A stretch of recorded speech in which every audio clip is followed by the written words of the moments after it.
Oke. Mau kata Hai sama buruan ah. Iya, nanti kayak biasa nanti aku. halo, udah direkod ini, udah direkod. Iya. Silakan kata Selamat sambutan malam. dulu. Iya, selamat malam Bang Rudi. Berjumpa lagi bersama saya Nandar SHMH pada kesempatan malam ini ya. Insya Allah kita akan berdiskusi 30 menit kurang lebih 30 menit ke depan ya. Atau kalau lebih ya 40 menit. Nah, pada kesempatan ini pada channel Bang Rudi ini saya sekaligus ingin menyampaikan sesuatu kepada Gracia Apelo. Dengar? Dengar terus, silakan. Ya, saya tantang Gracia Apelo untuk berdebat live Skype. Ya, karena kalau di forum terbuka tidak memungkinkan dengan kondisi virus corona yang saat ini sedang mewabah di mana-mana. Ya, sekali lagi saya tantang Gracia Apelo untuk berdiskusi live Skype dengan saya membahas tentang versi-versi Al-Quran, membahas tentang Rasam Usmani dan Qiraah Sab'ah. Kiranya Pak Gracia Apelo ini tidak hanya berkuar-kuar di channel YouTube-nya sendiri, akan tetapi ada diskusi dua arah. Ya, jangan khawatir, basic saya itu pondok pesantren, Universitas Islam. Saya pernah kuliah di 2 Universitas Islam bersamaan. Oke Pak Rudi, biar tidak berlarut-larut. Akun Skype-nya apa? Disebutkan dong. Yonatan Nandar SHMH. Nah, itu akun Skype-nya ya. Semoga Gracia Apelo mendengar ya. Tak apa-apa. Ya, betul. Ya, soalnya banyak ya. Oke. Ya, merefresh atau memflashback ulang yang kemarin sedikit aja. Bahwa Nabi Muhammad SAW itu secara signifikan terdapat di dalam kitab Sirh Hasirim, ya. Di mana di situ disebutkan Habibi, ya, Habibi abyadu wa ahmaru mu'alamu baina rabwah. Kekasihku kulitnya putih bersih kemerah-merahan mencolok di antara 10.000 orang. Ya, ini adalah premis mayor. Premis minornya adalah Nabi Muhammad SAW, karena Nabi Muhammad SAW itu pernah membawa 10 pasukan yang berjumlah 10.000 orang. Ya, dan ciri-ciri Nabi Muhammad SAW itu kulitnya putih bersih kemerah-merahan mencolok di antara 10.000 orang. Ya, adapun rambutnya juga hitam seperti burung gagak, sebagaimana Kidung Agung pasal 5 ayat ke-11. Nah, Bang Rudi kan tadi dan pembahasan 4 ke 1 juga menyangkal atau mengantitesa ini, ya kan? Nah, menyangkal bahwa ini bukanlah nubuatan. Lalu pertanyaannya lah, ketika nubuatan ini juga tercantum di dalam perjanjian baru, apakah Pak Rudi percaya? Masih menyangkal bahwa ini adalah bukan nubuatan? Pertama, Salomo itu adalah seorang raja yang masyhur ya. Sudah setelah itu masih keturunan raja apa ya? Waktu itu Samuel itu apanya ya? Apa namanya itu? Nabinya. Oke, saya ulang. Salomo ini adalah halo, kedengaran? Salomo ini adalah seorang raja. Sehingga dia bukan seorang nabi. Raja dan nabi itu hanya Daud. Dia raja, dia juga nabi. Dia raja itu di perjanjian lama, dia nabi, di perjanjian baru dikatakan dia nabi. Kan demikian. Sehingga Raja Daud bisa mengatakan sesuatu yang sifatnya nubuat. Sementara Salomo, dia tidak berbicara tentang nubuatan di dalam Sirah Sirin 5 ayat 10 tadi ya. Tetapi di sana lebih cenderung bercerita dia, ini kan Kidung Agung atau puisi Raja Salomo. Dia ini sedang menceritakan bahwa seorang wanita atau mempelai wanita yang memuji-muji laki-laki di hadapan Putri Yerusalem. Ini sebenarnya kata putri-putri Yerusalem, kan jelas ya. Nah, saya baca ayat 9, sorry, lupa mata kacanya. Apakah kelebihan kekasihmu daripada kekasih yang lain, hai jelita di antara wanita? Ya kan, itu sejenis ungkapan puisi. Apakah kelebihan kekasihmu daripada kekasih lain sehingga kau sumpahi kami begini? Nah, putih bersih dan merah cerah kekasihku, menyolok mata di antara selaksa orang. Ya kan? Nah, dibuat ciri pertama putih, bersih, merah, cerah kekasihku. Ya kan? Bahwa dia memuji kekasihnya, bahwa kekasihnya itu yang orang yang bersih, putih, baru jelaskan lagi bagaikan emas kering kepalanya. Sebentar. Bang Rudi, sebentar. Rambutnya mengombak, hitam seperti gagak rambutnya. Matanya bagaikan merpati pada batang air. Bermandi susu duduk pada kolam yang penuh.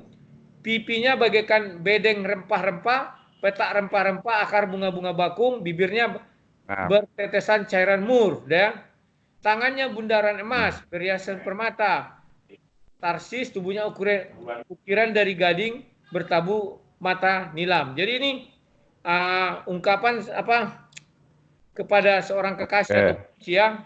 Nah, kalau saya mengatakan ini merujuk kepada siapa? Ya kepada si Salomo lah. Ya, karena puisi ini adalah puisi putri-putri Yerusalem. Paham ya? Oke, silakan.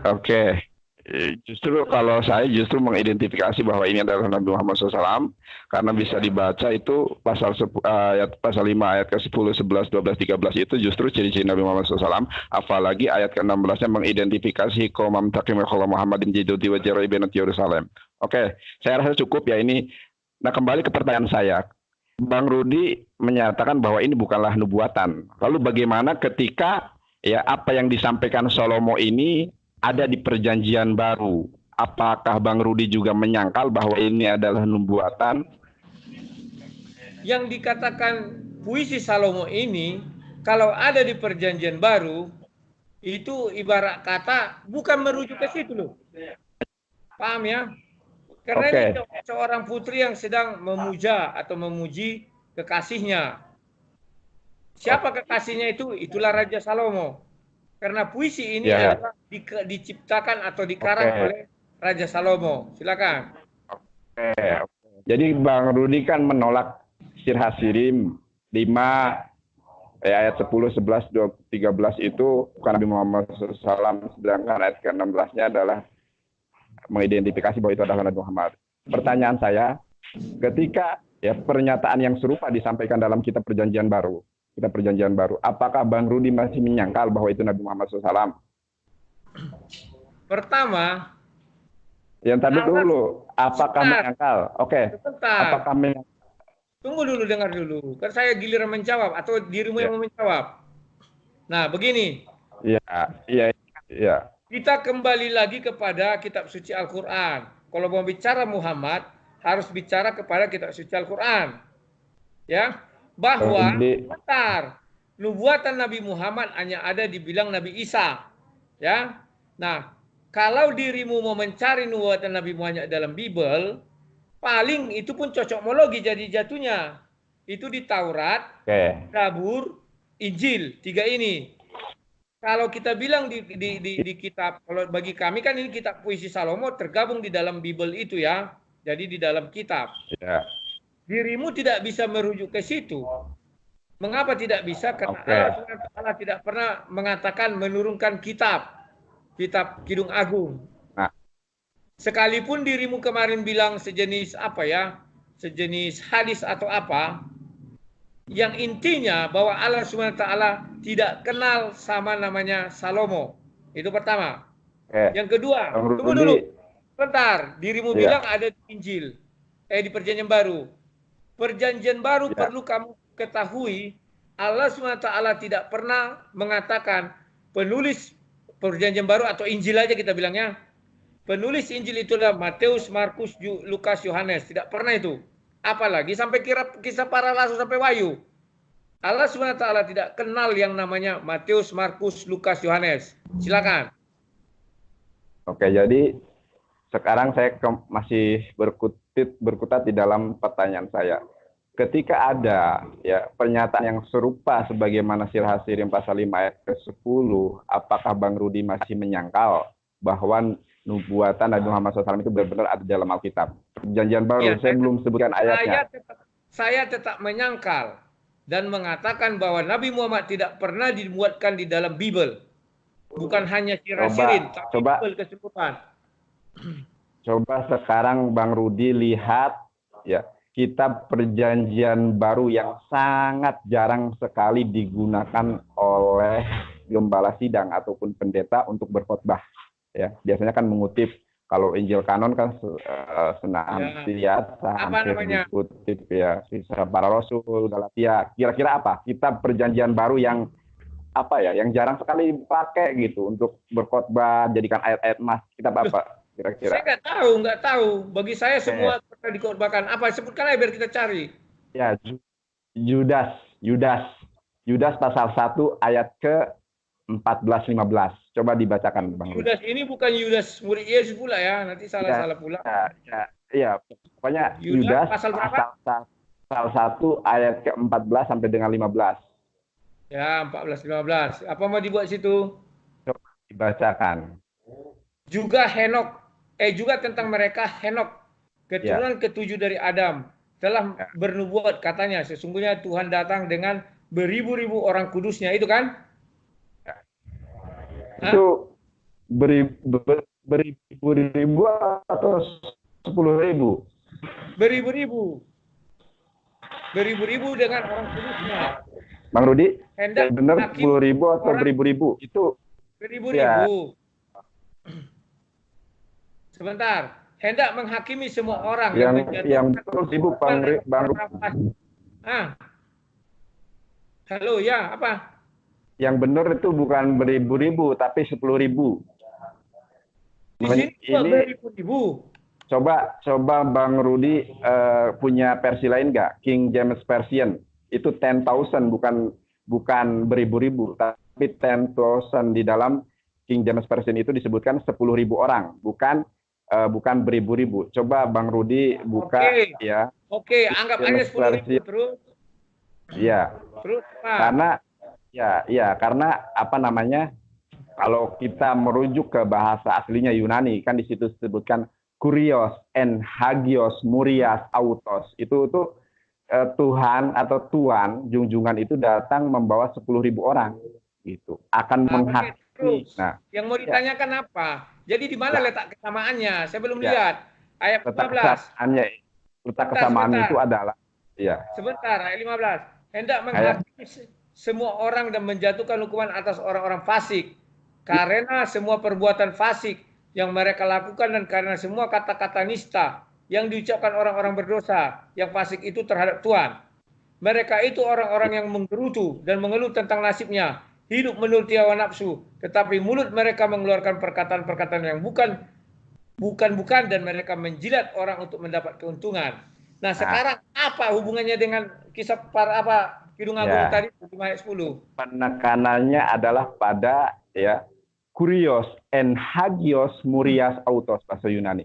Jadi Tuhan ini baru di penekanannya Bang Rudi. Halo. Ayat 14 itu. Hello, tunggu dulu. Ayat 14 itu jelas mengatakan nubuatan Henok, bukan nubuatan Raja Salomo. Iya, oleh karenanya di awal tadi saya katakan, ya kalau ada hal yang serupa yang disampaikan di dalam Perjanjian Baru, ya, tentang Sir Hasirim pasal 5 ayat ke-10, apakah Bang Rudi masih menyangkal? Ternyata gimana? Serupanya di mana? Saya nggak lihat ada serupa. Ya, ternyata bentar dulu makanya. Serupanya adalah pada kalimat Kurios en hagios murias auman itu, ya, junjungan atau kurios itu, saya membawa 10.000 orang ya untuk menghakimi. Ini pun premis mayor, premis minornya Nabi Muhammad SAW. Dalam peristiwa Fathul Mekah, meskipun tidak ada setitik darah pun yang ditumpahkan, di situ menghakimi beberapa orang yang memang orang-orang fasik, penghasut dan lain sebagainya, dihukum begitu. Jadi kamu senada dengan sebentar, kamu mau mengatakan bahwa kurios di situ adalah Nabi Muhammad? Nabi Muhammad membawa 10.000 orang. Kalau di Alkitab terjemahan lain kan di situ disebutkan beribu-ribu. Akan tetapi kalau di sini, kalau kita merujuk bahasa asli, kalau agak putus-putus. Kurios en murias autos. Sebentar. Kalau di dalam sini kurios itu kan Tuhan. Yeah. Tuhan yang datang membawa beribu-ribu orang kudusnya. Kenapa jadi Nabi Muhammad? Dari mana jalannya? Ya, oke.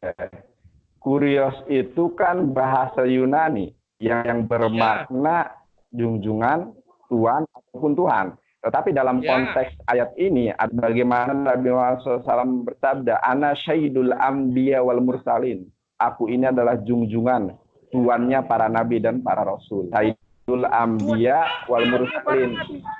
Dan serupa dengan serupa. Halo, sebentar. Iya. Itu sudah terlalu jauh loh. Di sini dibilang Tuhan dengan beribu-ribu orang kudusnya. Kalau Nabi tidak mungkin dia dengan orang kudusnya siapa? Pengikut dia dong. Iya, pengikut Nabi Muhammad SAW, para sahabat. Siapa yang kudus? Tuhan, ada sampai 10.000 pengikut Nabi Muhammad, 10.000 kudus. Iya, para sahabat Nabi Muhammad SAW itu orang-orang kudus loh.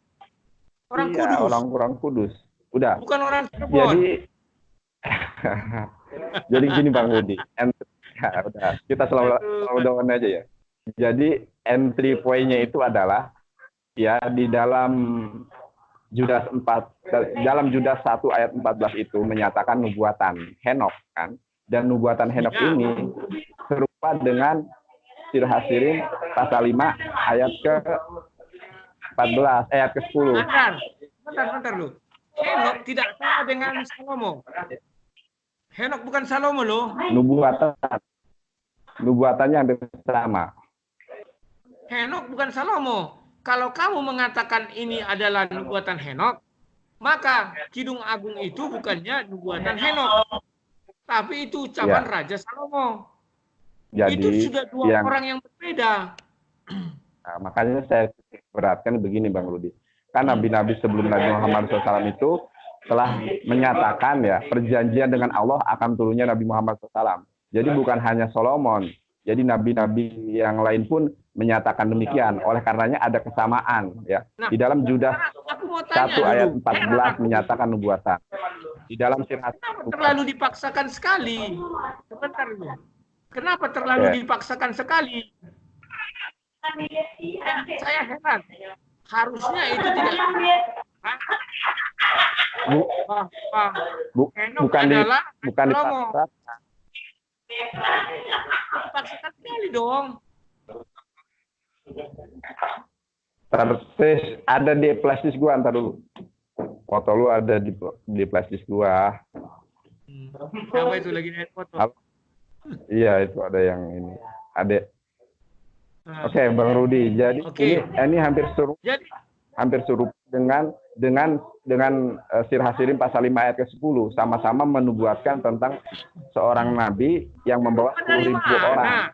10.000. Halo. Saya belum dapat keserupaannya itu dari mana. Sama. Yang satu adalah puisi seorang wanita atau puisinya yang dituliskan Raja Salomo. Dia kan membeli apa wanita atau apalah namanya, pacarnya gitulah, kekasihnya. Sementara yang satu lagi adalah nubuatan Henok.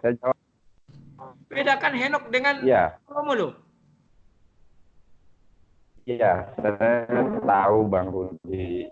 Saya tahu. Ya kan sebelumnya pada perdebatan kita di part pertama kan saya sudah menyampaikan alladzina atainahumul kitaba ya'rifunahu kama ya'rifuna abdahum. Jadi orang-orang yang telah diberikan Alkitab itu paham betul tentang karakteristik Nabi Muhammad SAW. Dan nabi pun telah bersepakat ya bahwa akan turun Nabi Muhammad ya, dan salah satu cirinya itu adalah membawa 10.000 pasukan ya.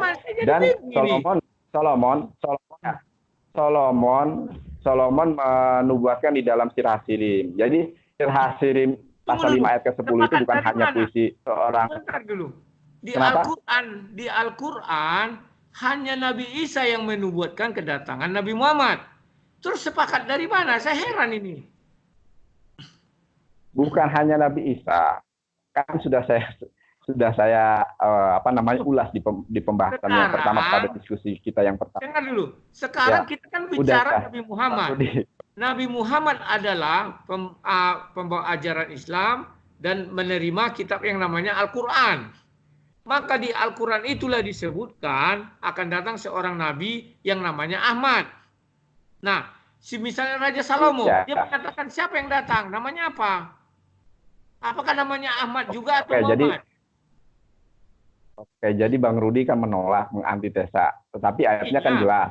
Sirhasiri pasal 5 ayat ke-10 itu sama dengan nubuatan Henok pada Judas 1 ayat 14. Pendalilan itu yang keliru. Bang Rudi.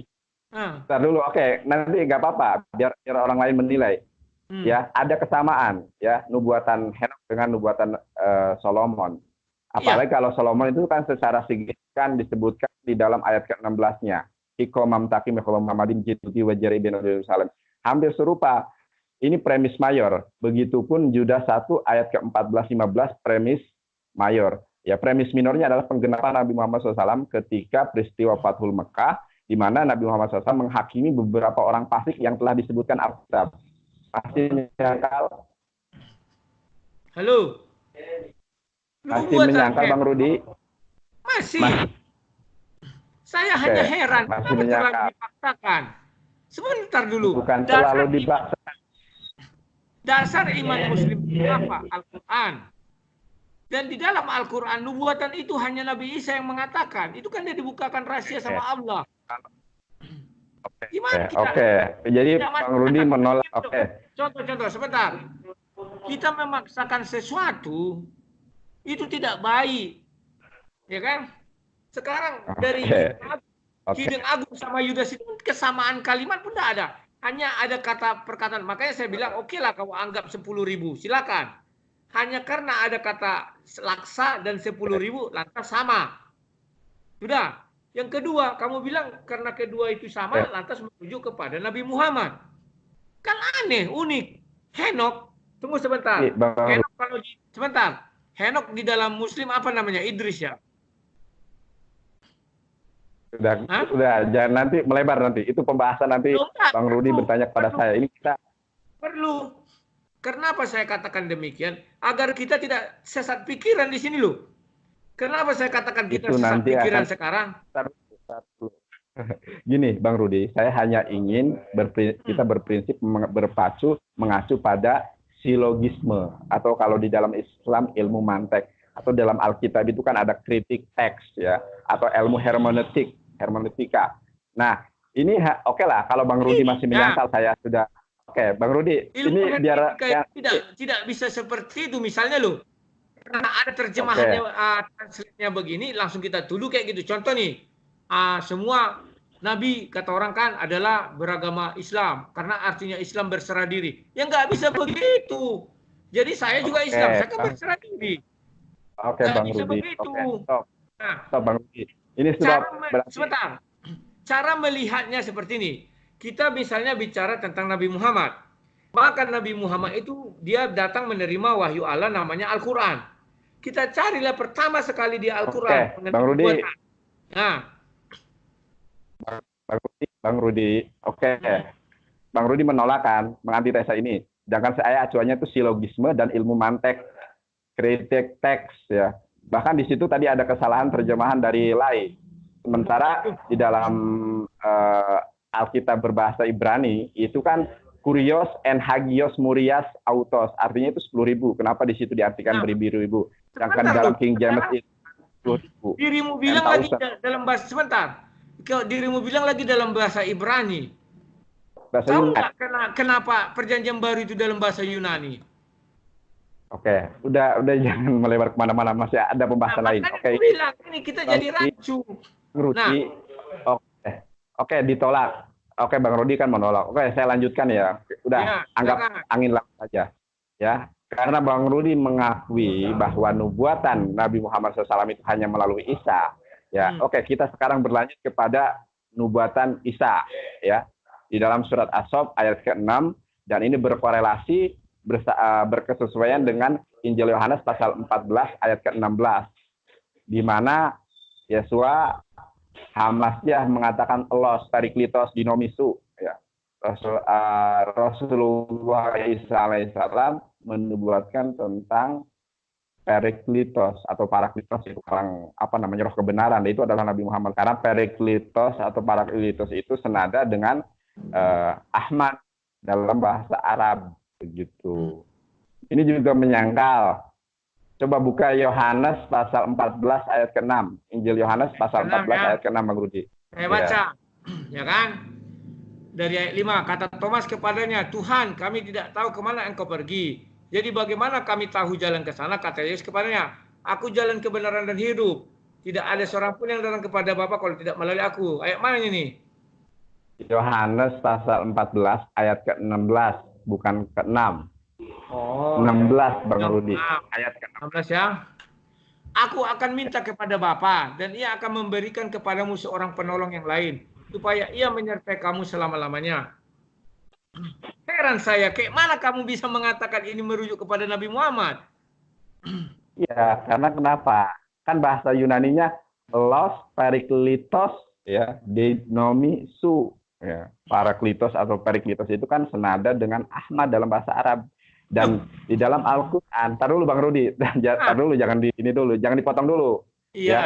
Iya, di dalam surat As-Saff. Jadi di dalam Al-Qur'an itu perkataan ya, perkataan, sekali lagi perkataan yang menyatakan Nabi Muhammad SAW bernama Ahmad itu di dalam Al-Quran hanya keluar dari Nabi Isa alaihissalam di dalam surat As-Saff ayat ke-6. Sebagaimana pembahasan kita di Fatwa. Ya. Dan ternyata di dalam bahasa Yunani Yesus mengatakan Elos, Periklitos atau Paraklitos dinomisu. Ya. Kata Yesus, aku akan meminta Paraklitos Muhammad atau Ahmad. Ya. Ahmad senada dengan Periklitos, Paraklitos senada dengan kata Ahmad dalam bahasa Arab. Ya, he will give you. Itu kan Roh Kudus. Tar dulu, kata siapa itu Roh Kudus? Loh, kok kata siapa? Itu kita baca ya selanjutnya. Sebentar. Yaitu, ini kalau kita, misalnya dirimu mau mengambil ayat ini sebagai rujukan nubuatan Nabi Muhammad, tidak bisa ayat ini aja kau ambil. Berarti harus kau atas dan bawah. Yaitu roh kebenaran. Sebentar lu. Roh kebenaran, dunia tidak dapat menerima dia. Sebab dunia tidak melihat dia dan tidak mengenal dia. Dunia tidak melihat dia. Loh, Nabi Muhammad bisa dilihat. Roh, apakah Nabi Muhammad roh? Ntar dulu. Oke, saya gunakan silogisme ya. Ya, dunia tidak dapat melihat dia. Kenapa? Karena Nabi Muhammad SAW saat dinubuatkan oleh Yesus memang belum lahir, jadi tidak dapat dilihat. Karena Yesus itu adalah seorang nabi yang pengajarannya itu penuh dengan perumpamaan. Oleh karenanya para murid itu sering bertanya, ya, apa tentang Allah. Bahkan di rumahku di surga ini, ya, perikop tentang ini pasal 1. Jelaslah Nabi Muhammad belum lahir. Kalau Nabi Muhammad sudah lahir bukan nubuatan namanya. Nah, sekarang aku tanya dulu. Aku tanya sebentar. Iya, saya dunia tidak melihatkan dulu. Bang Rudi, oke, saya jelaskan dulu, nanti Bang Rudi ini ya. Dunia tidak melihat dia. Ya, karena Nabi Muhammad belum lahir. Langsung aja saya jelaskan. Kamu kan bertanya sama saya jelaskan dulu ya. Surat yang kamu baca tadi, As-Saff 6 itu, As-Saff 6 ya, 616 kalau nggak salah aku ya. Surat yang tadi itu nubuatan tentang Ahmad itu. Surat As-Saff ayat ke-6. Ayat ke-6 ya. Itu diucapkan Nabi Isa antara tahun 1 sampai tahun 33. Pahami dulu ya. Oke. Kemudian Nabi Muhammad datang. Diberikan yang namanya Al-Quran kepada Nabi Muhammad. Maka Tuhan membuka sebuah rahasia bahwa Nabi Isa pada tahun 1 sampai tahun 33 pernah menubuatkan akan ada datang namanya Ahmad. Pertanyaan saya, kenapa Allah tidak mengatakan langsung yang datang itu Muhammad bukan Ahmad? Kan aneh. Jadi padahal itu sudah terjadi tahun 610 sampai 633. Paham enggak maksud saya? Jadi Jadi nama Nabi Muhammad SAW itu bukan hanya Muhammad, ya. Ada namanya Ahmad, ada namanya Al-Mahdi, ya. Banyak nama Nabi Muhammad SAW itu. Dan salah satu nama yang populer itu adalah Muhammad dan Ahmad, gitu. Dunia tidak dapat melihat dia. Bang Rudi, dengarkan dulu. Yang saya maksud begini loh. Ayat itu diturunkan antara tahun 610 sampai 633. Dan Allah sudah bertemu langsung sama Nabi Muhammad. Kenapa harus dikatakan Ahmad, bukan Muhammad? Paham maksud saya? Jadi, paham. Jadi kan Allah Subhanahu wa Ta'ala itu hanya mewartakan menyampaikan wahyu, ya.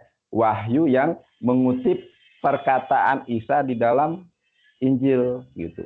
Iya. Perkataan Isa. Boleh saya katakan begini loh. Ya. Sebenarnya yang terjadi adalah Allah merubah sabda menjadi firman. Ya kan? Oke, kita jangan kita fokus pada nubuatan dulu, Pak. Ya, nubuatan. Okay. Maka di dalam nubuatan itu Allah kan menceritakan kepada Nabi Muhammad tahun 610 sampai 633. Kan diceritakan bahwa Nabi Muhammad pernah seorang nabi. Sebentar lu. Saya buat dulu sejenis apanya.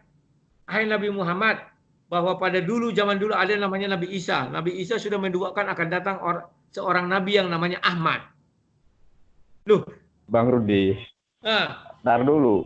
Jadi kan Allah itu mengambil redaksi perkataan Isa. Sekali lagi ya, perkataan Isa. Jadi perkataan Isa itu memang di dalam Injil Yohanes pasal 14-16 kan mengatakan Parakletos, yang artinya itu senada serupa dengan Ahmad bahasa Arab. Gitu. Ya, mengambil redaksi Isa. Karena nama Muhammad SAW itu belum masuk ke dalam benak saya itu. Sebentar lu. Oke. Saya belum bisa menerima hal itu. Kenapa belum bisa? Karena ini terjadi antara tahun 1 sampai tahun 33. Kemudian diulangi Allah pada tahun 610 sampai 633. Ya kan? Di situ Allah mengulangi ucapan Isa, Ahmad dibilang. Tetapi di dalam terjemahan bahasa Indonesianya buka kurung Muhammad. Kan demikian? Buka kurung dalam kurung Muhammad itu hanya penjelasan. Ya. Nah, itulah penjelasan bahwa itu Muhammad. Padahal yang dinubuatkan adalah Ahmad. Bagaimana terjadi perubahan kata ini? Contoh sebentar. Bang Rudi, saya ngambil bahasa Arabnya aja deh ya. Ismuhu Ahmad. Namanya itu Ahmad. Ahmad itu Bang Rudi. Ini loh, biar kita objektif by data ya. Jangan hanya sekedar asumsi. Ahmad itu kalau di dalam Nabawi itu adalah nama lain dari nama Nabi Muhammad SAW. Ya. Yang sama-sama, terus Bang Rudi, yang sama-sama memiliki makna terpuji, ya, Hamidah, Ahmad, Muhammad. Asal katanya kan Muhammad itu tidak ada manusia bernama Ahmad. Kenapa? Pada saat itu apakah tidak ada manusia bernama Ahmad? Tidak ada satupun. Kalau boleh Anda tunjukkan dari sejak Nabi Isa sampai dengan Nabi Muhammad SAW itu tidak ada seorang pun yang bernama Ahmad, tidak ada seorang pun yang bernama Muhammad yang menggenapi nubuatan Yesus HaMasyiah. Ya, dunia tidak dapat melihat dia, ya iyalah orang Nabi Muhammad belum lahir gitu kan. Dia tadi bagaimana tadi? Coba. Sebentar. Ini jadi kayaknya kita bermain apa namanya? Cocokmologi jadinya. Jadi kurang asik. Bukan cocokmologi. Coba dilanjutkan tadi ayatnya. Bang Rudi, biar udah itu kan sudah masuk mengintervensi ayat kan. Coba Bang Rudi bacakan tadi. Dunia tidak dapat melihat dia. Terus apa lagi? Aneh kok jadi mengintervensi ayat itu gimana ceritanya? Iya, jadi Bang Rudi kan saya bingung ini sekarang. Kamu memaksakan bahwa ada di dalam Bible nubuatan tentang Nabi Muhammad, ya? Nah, Parakletos kau bilang. Sebentar. Parakletos. Nanti kau turunkan lagi Paratolotos, entah Paratletos, entah apa-apa lagi itu. Yang penting mirip, yang penting sama. Dia bukan begitu. Kalau nubuatan itu dibilang misalnya Ahmad. Oke, Ahmad. Pada saat itu ada orang nggak bernama Ahmad. Kalau belum ada ya belum datang. Iya, belum datang. Ya, ketika Nabi Muhammad SAW datang itu menggenapi. Ya, dunia tidak dapat melihat dia karena belum hadir Nabi Muhammad SAW. Oleh karenanya di dalam Injil disebutkan dunia tidak dapat melihat dia. Gitu. Terus tadi apa lagi? Dia roh, gitu kan? Ya memang. Jadi roh, tunggu dulu. Jadi mengimani. Tunggu dulu, saya jadi bingung sekali dan lucu saya lihat. Apakah Nabi Muhammad roh ketika datang? Jadi, ya itu, coba bacakan ayatnya. Saya tidak hafal betul. Coba bacakan tadi Bang Rudi, dunia tidak dapat melihat dia terus. Aku akan meminta kepada Bapa dan ia akan memberikan kepadamu seorang penolong yang lain. Nah, tunggu. Iya, supaya ia menyertai kamu selamanya. Betul. Nah, ajarannya yaitu roh kebenaran. Ya, Nabi Muhammad SAW. Terus? Roh kebenaran dia. Betul. Nabi Muhammad itu daging, bukan roh. Tunggu. Dulu, dunia tidak dapat menerima dia. Buktinya dunia menerima dia. Belum dapat. Kok belum dapat? Tidak dapat menerima dia. Dunia, Bang Rudi, yang dimaksud dunia tidak dapat menerima dia adalah Bani Israel. Kenapa? Karena Bani Israel sadar Nabi itu terakhir itu bukan dari kalangan Bani Israel. Yesus tidak pernah mengatakan dunia itu adalah orang Bani Israel. Tidak pernah itu. Nanti saya akan sebutkan pada ayat berikutnya. Bang Rudi jangan kaget. Sebab dunia tidak melihat dia dan tidak mengenal dia. Dunia tidak melihat, mengenal. Dunia tidak dapat melihat dia karena Nabi Muhammad SAW belum lahir. Kamu tidak mengenal dia karena belum lahir. Belum lahir. Tetapi Al-Quran mengatakan mereka mengenal seperti anak mereka sendiri. Mereka mengenal Nabi Muhammad SAW sebagaimana mereka mengenal anak-anak mereka sendiri itu adalah karena ciri-cirinya, karakteristiknya telah dimuatkan di dalam Alkitab.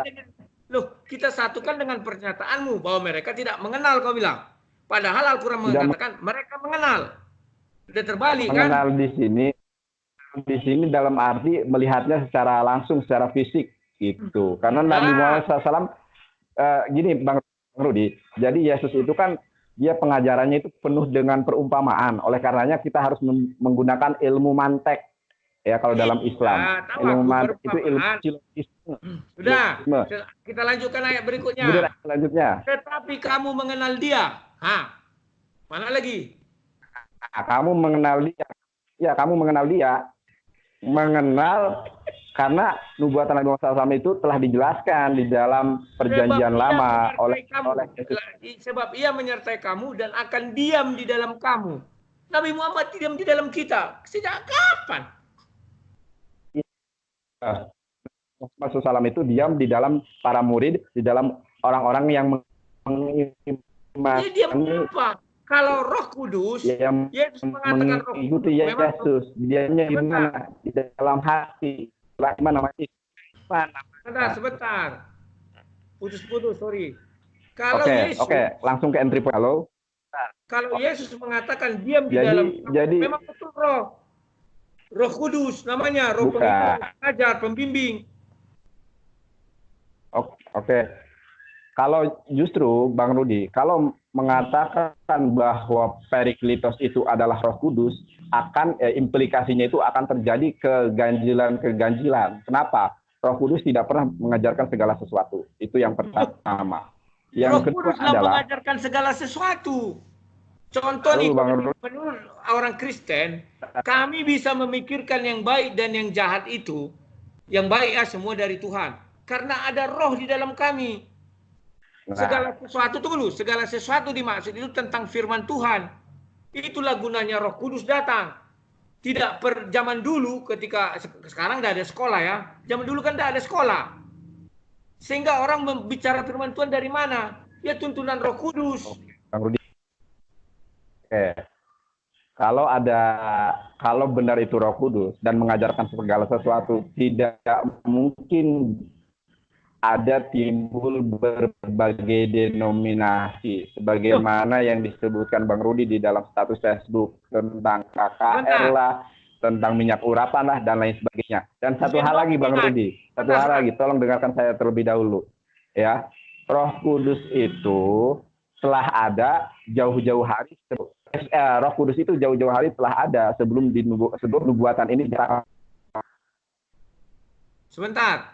Denominasi itu bukan timbul karena kehadiran. Sebentar. Denominasi itu bukan timbul karena tidak ada Roh Kudus dalam diri kita, tidak. Denominasi itu timbul adalah karena keegoisan manusianya. Loh, sejarah sebentar. Saya terima. Waktu ini saya belum menunjukkan ayat lainnya. Apa? Saya belum menunjukkan ayat lainnya soalnya. Tunggu dulu. Saya belum menunjukkan ayat. Sejarah gereja mencatatkan. Sebentar. Sejarah gereja mencatatkan bahwa pertama dulu ada namanya Kristen mula-mula, jemaat mula-mula. Maka Rasul Paulus menuliskan surat kepada Filipi, surat kepada ini. Artinya apa? Kisah para rasul ketika turun Roh Kudus itu juga menjelaskan bahwa akan ada gereja-gereja lokal namanya. Maka surat Paulus kepada Filipi, kepada ini. Zaman dulu awalnya seperti itu. Maka muncullah yang namanya Katolik Rom. Setelah Katolik Rom terjadi apa namanya itu? Ya namanya manusia. Akhirnya terjadi perpecahan, mulailah ada Protestan. Nah, Protestan mulai muncul lagi berbagai aliran. Oke, Bang Rudi, itu akan terlalu panjang. Oke, saya potong ya, mohon maaf. Nanti soalnya ada ayat lagi ini. 1 kali ayat lagi.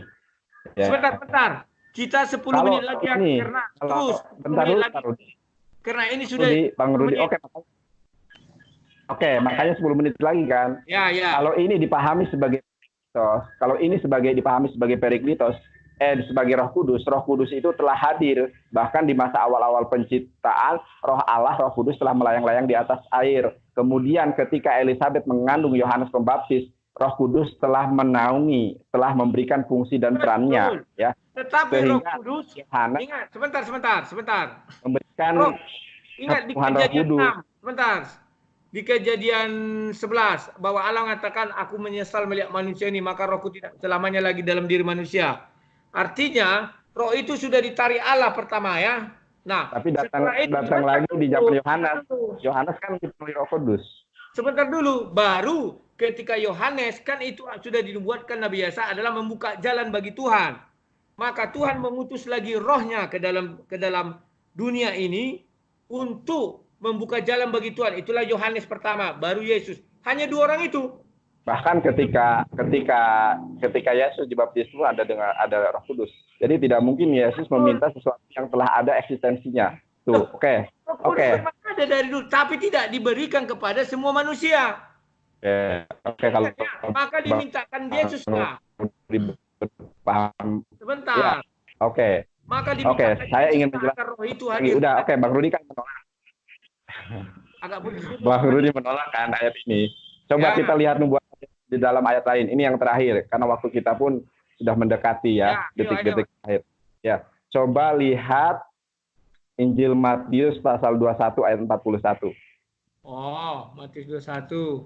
Kusangka ayat apa itu? Matius berapa? 21 ya? 1 ayat ke-41. 21? Ya. Ayat 41, sebentar. Oke. Apa yang mau dijelaskan di situ? Dibacakan ya. Kata mereka kepadanya. Ya. Kata mereka kepadanya, ia akan membinasakan orang-orang jahat itu. Dan kebun anggurnya akan disewakannya kepada penggarap-penggarap lain. Yang akan menyerahkan hasilnya kepadanya pada waktunya. Banyak kalinya. Apa yang mau dijelaskan situ? Ayat selanjutnya 42 kalau nggak salah. 42. Kata Yesus kepada mereka, belum pernah kamu baca dalam kitab suci, batu yang dibuang oleh tukang-tukang bangunan telah menjadi batu penjuru. Hal itu terjadi dari pihak Tuhan. Satu perbuatan ajaib di mata kita.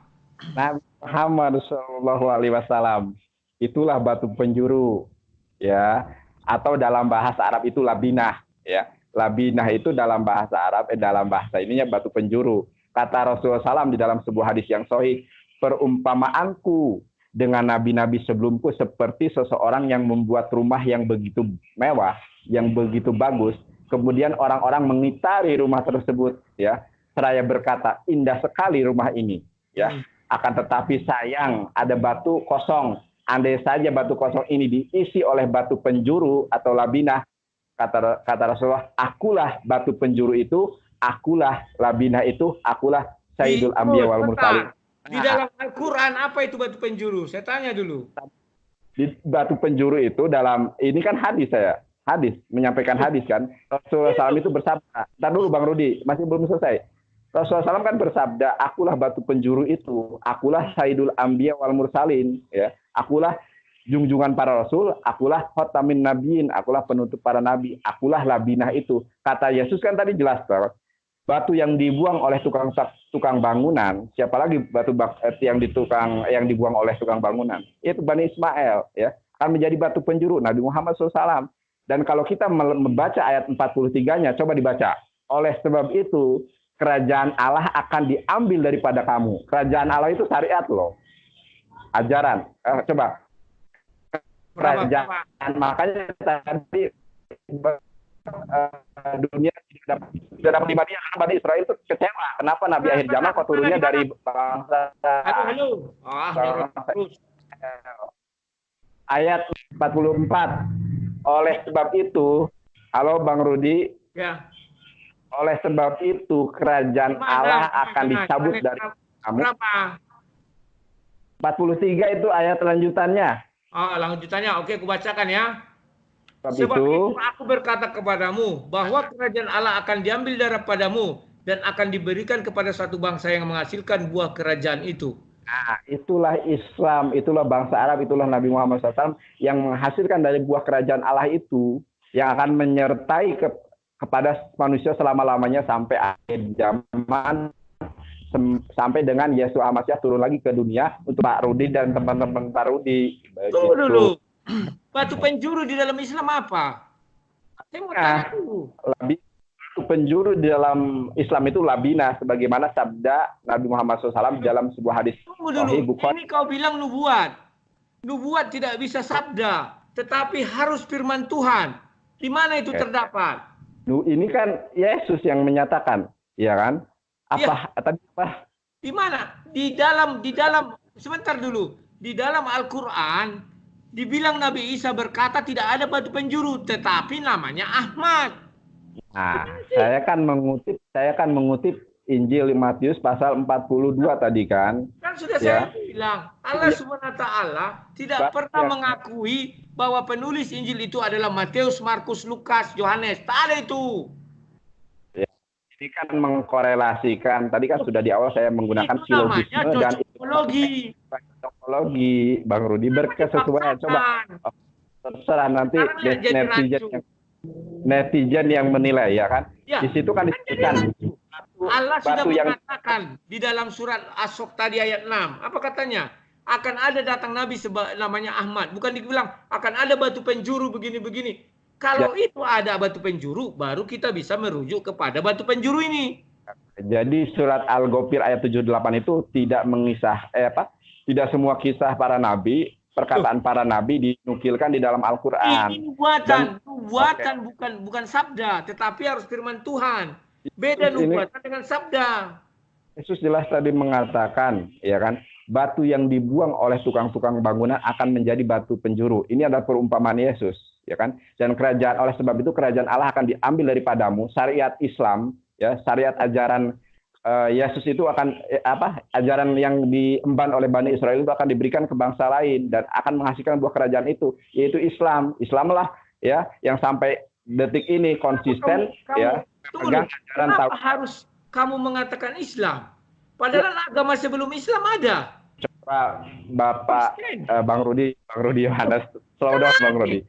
Bang Rudi Yohanes baca Injil Markus pasal 12 ayat 29 ketika Yesus Hamasyah mengutip Ulangan pasal 6 ayat 4. Itulah kerajaan Allah, Bang Rudi. Coba dibuka Injil Markus. Ayo, apa dibilang? Aku jadi aneh lihatnya, tapi oke, aku ikuti dulu. Injil Markus pasal 12. Kalau yang paling menakjubkan nih, berapa? Markus berapa? Injil Markus pasal 12 ayat 29 ketika Yesus mengutip Ulangan pasal 6 ayat 4. Injil Markus. Sebenarnya dari awal, sebentar dulu. Sebenarnya dari awal konsep yang kamu ajukan ini atau dalil yang kamu ajukan ini cocokmologi. Terserah nanti netizen yang menilai. Sudah aku bilang Allah tidak mengenal Matius, Markus, Lukas, Yohanes. Itu yang pertama. Nanti aja. Yang kedua, nubuatan itu adalah berdasarkan namanya Ahmad. Tidak ada berdasarkan Roh Kudus, tidak ada berdasarkan batu penjuru, tidak ada. Bang Rudi. Nah, Markus berapa? Markus pasal 12 ayat ke-29. 12 ayat ke-29. Ya. Bersoal jawab. Udah, ketemu. 12 ayat 29 ya. Betul. Oke. Aku yang nyebut. Hukum yang terutama, jawab Yesus. Hukum yang terutama ialah, dengarkanlah hai orang Israel. Tuhan Allah kita, Tuhan itu Esa. Nah, dalam bahasa Ibraninya Shema Yisrael Adonai Adonai Ahad atau Sema Yisrael Yahweh Ehad. Itulah. Langsung kamu mengatakan bahwa ini merujuk kepada Islam. Iya, karena Islam itu adalah agama yang sampai saat ini konsisten memegang ajaran tauhid, yaitu hukum yang terutama yang disampaikan Yesus di dalam Injil. Makanya aku bilang izinkan aku bertanya biar ku tanya. Sekarang aku bilang, Bang Rudi, hari Selasa depan, insya Allah ya. Oke. Sekarang aku kasih gambaran. Bang Rudi, hari Selasa depan saya kasih waktu sepuas-puasnya pada Bang Rudi untuk bertanya. Saya orang yang sportif. Saya akan bertanya 2 kali pertanyaan kedua karena kamu udah 2 kali bertanya kan? Nah, makanya di dalam perdebatan kita selanjutnya Bang Rudi pure bertanya, saya yang menjawab. Ya, pas. Karena kamu juga ada pure bertanya. Sekali lagi. Karena udah waktu aku menyampaikan tantangan lagi nih. Gracia Apelo dimanapun Anda berada, boleh. Keluar di channelmu, ayo hadapi saya. Jangan kamu ragu. Ya, aku itu orang akademis. Oke, sip. Udah ya. Ya. Oke. Kuliahku di S1. Oke, thank you. Di-upload Bang Rudi. Jangan sama. Cantumkan channel YouTube-ku. Oke, makasih ya. Sama-sama. Terus berdebat secara kooperatif Bang Rudi. Terima kasih. Ya, thank you. Oke. Selesai.